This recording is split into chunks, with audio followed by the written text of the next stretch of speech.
금융시장 정말 복잡하죠? 언뜻 보면 거대한 혼돈처럼 보이기도 하고요. 근데 말이죠. 만약 그 안에 어떤 규칙, 일종의 비밀 언어가 숨어 있다면 어떨까요? 그리고 우리가 그 언어를 읽을 수 있다면요. 오늘 바로 그 비밀 코드를 함께 풀어보려고 합니다. 매일같이 쏟아지는 뉴스 헤드라인들을 보세요. 이걸 보면 시장은 정말 예측이 불가능하고 혼란 그 자체처럼 보입니다. 맞아요. 마치 아무런 방향 없이 마구 움직이는 거대한 소음 덩어리처럼 느껴질 때가 정말 많죠. 그런데 말이죠. 만약 이 모든 소음 속에서 어떤 의미 있는 패턴을 찾아낼 수 있는 프레임워크가 있다면요. 시장의 움직임을 이해할 수 있는 일종의 코드가 존재한다면 어떨까요? 자, 지금부터 그 코드를 함께 해독해 보겠습니다. 오늘은 먼저 시장의 비밀 언어가 뭔지 알아보고 그 핵심 도구인 투자 시계에 대해 깊이 파볼 겁니다. 그리고 성장과 위험을 어떻게 측정하는지, 또 시장의 위험을 미리 알려주는 신호는 뭐가 있는지도 살펴볼 거고요. 마지막에는 이 모든 걸 종합해서 여러분만의 거시적인 관점을 딱 세울 수 있도록 도와드릴게요. 자, 그럼 이제 진짜 핵심으로 한번 들어가 볼까요? 바로 투자 시계라는 개념입니다. 이건 복잡하게 얽혀있는 시장의 순환 주기를 아주 명쾌하게 보여주는 정말 강력한 지도 같은 거라고 생각하시면 됩니다. 투자 시계의 원리는요, 생각보다 놀라울 정도로 간단합니다. 경제를 움직이는 가장 중요한 두 개의 축, 바로 성장과 인플레이션이 있잖아요. 이 두 가지가 어느 방향으로 움직이느냐에 따라서 시장을 4개의 계절, 그러니까 4개의 국면으로 나누는 겁니다. 이틀만 딱 이해하고 있으면 각 시기마다 어떤 자산이 가장 좋은 성과를 낼지 예측하는 게 훨씬 쉬워지는 거죠. 첫 번째 국면부터 볼까요? 바로 리플레이션입니다. 이건 경기가 좀 둔화되고 물가 오르는 압력도 같이 낮아지는 시기예요. 그럼 중앙은행은 뭘 할까요? 그렇죠. 경기를 살리려고 금리를 내리기 시작합니다. 금리가 내려가면 기존에 발행된 채권의 가치는 상대적으로 올라가거든요. 그래서 바로 이때 가장 빛을 발하는 자산이 바로 채권인 겁니다. 그리고 다음은 투자자들이 정말 사랑하는 바로 그 시기죠. 골디락스 국면, 바로 회복기입니다. 성장은 다시 꿈틀꿈틀 살아나는데 인플레이션은 여전히 낮은 상태. 이야, 정말 환상적인 조합이죠. 기업들 이익은 쑥쑥 늘어나는데 돈 빌리기는 쉬우니까요. 주식시장에 이보다도 완벽한 환경은 없다고 봐도 됩니다. 좋은 시절이 계속되면 결국 어떻게 될까요? 그렇죠. 과열되기 마련입니다. 성장이 거의 정점에 이르고 사람들이 물건을 사려는 힘이 만들어내는 힘을 넘어서면서 물가가 본격적으로 오르기 시작하죠. 그럼 중앙은행은 인플레이션을 잡으려고 금리를 올리고요. 이런 환경에서는 돈의 가치보다 실물 자산, 그러니까 원유나 구리 같은 원자재의 가치가 아주 가파르게 올라갑니다. 그리고 마지막으로 가장 까다로운 시기가 옵니다. 바로 스태그플레이션이죠. 성장은 멈춰버렸는데 물가는 계속 오르는 정말 최악의 조합입니다. 기업들 실적은 나빠지고 중앙은행도 금리를 올리기도 내리기도 애매한 상황에 빠지죠. 이렇게 모든 게 불확실할 땐 내 돈의 가치를 지켜주는 현금이 가장 안전한 피난처가 되는 겁니다. 좋아요. 그럼 지금 투자 시계가 몇 시를 가리키고 있는지 그걸 대체 어떻게 알 수 있을까요? 이제 그 답을 알려줄 첫 번째 도구들을 한번 꺼내보겠습니다. 시장의 분위기를 가장 직관적으로 보여주는 한판 승부가 있습니다. 바로 닥터 코퍼, 즉 경제의 건강 상태를 진단해준다고 해서 이런 별명이 붙은 구리와 궁극의 안전자산인 금의 대결이죠. 구리 수요가 막 늘어난다. 이건 경기가 좋다는 신호, 즉 리스크 온 상황이고요. 반대로 금값이 오른다? 이건 시장이 불안해하고 있다는 증거, 즉 리스크 오프 상황인 겁니다.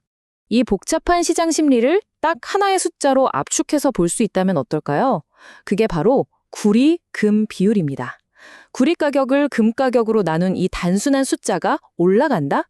그러면 시장이 성장에 베팅하는 리스크 온 상태라는 뜻이고요. 반대로 이 비율이 내려가면 시장의 두려움이 커지는 리스크 오프 신호로 읽을 수 있는 거죠. 정말 직관적이지 않나요? 아니 근데 금은 이자도 안 주고 배당도 없는데 대체 그 가치가 어디서 나오는 걸까요? 핵심은 바로 이겁니다. 금의 진짜 가치는 뭔가를 벌어다 주는 데 있는 게 아니에요. 인플레이션으로 돈의 가치가 휴지 조각이 되거나 금융 시스템 자체가 흔들리는 위기가 닥쳤을 때 우리의 자산을 지켜주는 최후의 보루라는 점에 있는 거죠. 자, 그럼 금 가격을 움직이는 가장 결정적인 단 하나의 요인을 꼽으라면 뭘까요? 바로 실질 금리입니다. 이게 좀 어려워 보일 수 있는데 아주 쉽게 말해서 우리가 안전한 국채 같은 곳에 돈을 넣어두었을 때 물가 상승률을 빼고도 실제로 내 손에 쥘 수 있는 이자가 얼마냐는 거예요. 바로 이 실질 금리가 금의 운명을 좌우합니다. 이 표를 보시면 그 관계가 한눈에 들어올 겁니다. 자, 보세요. 실질 금리가 높으면 이자 한 푼 안 나오는 금을 굳이 들고 있을 이유가 줄어들겠죠. 이걸 기회비용이 높다고 하는 거고요. 반대로 실질 금리가 제로에 가깝거나 아예 마이너스가 되면 어떨까요? 그때는 금의 매력이 폭발적으로 증가하는 겁니다. 은행에 돈을 넣어둬도 물가 때문에 내 돈의 가치가 실시간으로 녹아내리는 상황이니까요. 이럴 때 금은 최고의 대안이 되는 거죠. 그래서 투자자들이 정말 눈여겨봐야 할 숫자가 하나 있습니다. 일종의 마지노선인데요. 바로 물가 연동 국채, 즉 팁스의 10년 만기 실질 수익률 1.5%입니다. 역사적으로 이 선 위에서는 금이 힘을 잘 못 썼고요. 이 선 아래로 내려오면 금에게 아주 유리한 환경이 펼쳐졌습니다. 꼭 기억해 두세요. 자, 이제 다음 단계로 넘어가 보죠. 위험이 우리 눈앞에 닥치기 전에, 모두가 알아채기 전에 먼저 소리 없이 경고를 보내는 그런 존재들이 있거든요. 바로 시장의 탄광 속 카나리아들을 만나볼 시간입니다. 폭풍우가 오기 전에 공기가 먼저 무거워지는 것처럼 시장의 위기도 사실 갑자기 찾아오는 게 아니에요. 가장 중요한 정보는 오히려 이렇게 미묘하고 조용한, 하지만 놀랍도록 정확한 초기 경고 신호 속에 숨어 있는 경우가 많습니다. 여기 정말 놀라운 통계가 하나 있습니다. 이따 설명드릴 신용 스프레드라는 지표가 급격히 벌어졌을 때 역사적으로 평균 4개월 후에 경기 침체가 찾아왔다는 사실입니다. 평균 4개월이라니. 와, 이건 진짜 우리가 귀를 바짝 기울여야 하는 신호 아닐까요? 신용 스프레드, 말이 좀 어려운데요. 아주 쉽게 말하면 신용도 높은 정부랑 그보다는 좀 위험한 기업이 있잖아요. 이 둘이 돈을 빌릴 때 내야 하는 이자의 차이? 그 격차라고 보시면 됩니다. 이 격차가 벌어진다는 건 시장이 저 기업들 좀 위험한데? 돈 떼일 수도 있으니 이자 더 줘. 라고 생각한다는 뜻이거든요. 이건 경제 전체에 스트레스가 쌓이고 있다는 가장 민감한 신호 중 하나입니다. 투자의 대가들이 항상 하는 말이 있죠. 공포에 사고 탐욕에 팔아라. 말은 쉬운데 그 타이밍을 잡기가 정말 어렵잖아요. 바로 그 역발상 투자의 타이밍을 알려주는 신호가 있습니다. 풋콜 비율이라는 건데요. 시장 하락에 베팅하는 풋옵션이 상승에 베팅하는 콜옵션보다 압도적으로 많아져서 이 비율이 1.23을 넘어간다? 이건 시장의 공포가 그야말로 극에 달했다는 뜻이고 역설적으로는 바닥이 가까웠다는, 즉 매수 기회가 될 수 있다는 신호로 해석할 수 있습니다. 자, 지금까지 우리가 여러 가지 조각들을 살펴봤어요. 투자 시계, 구리 금 비율, 실질 금리, 신용 스프레드. 이제 이 모든 조각들을 하나로 맞춰볼 시간입니다. 단순한 관찰자를 넘어서서 여러분 스스로 시장을 분석할 수 있도록 이 도구들을 하나의 대시보드로 만들어 드릴게요. 이게 바로 여러분만의 투자자 대시보드라고 생각하시면 됩니다. 자, 하나씩 볼까요? 먼저 투자 시계로 지금이 봄, 여름, 가을, 겨울 중에 어디쯤인지 큰 그림을 보는 거죠.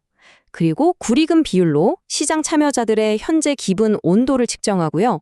실질 수익률로는 금과 같은 안전자산의 매력도를 확인합니다.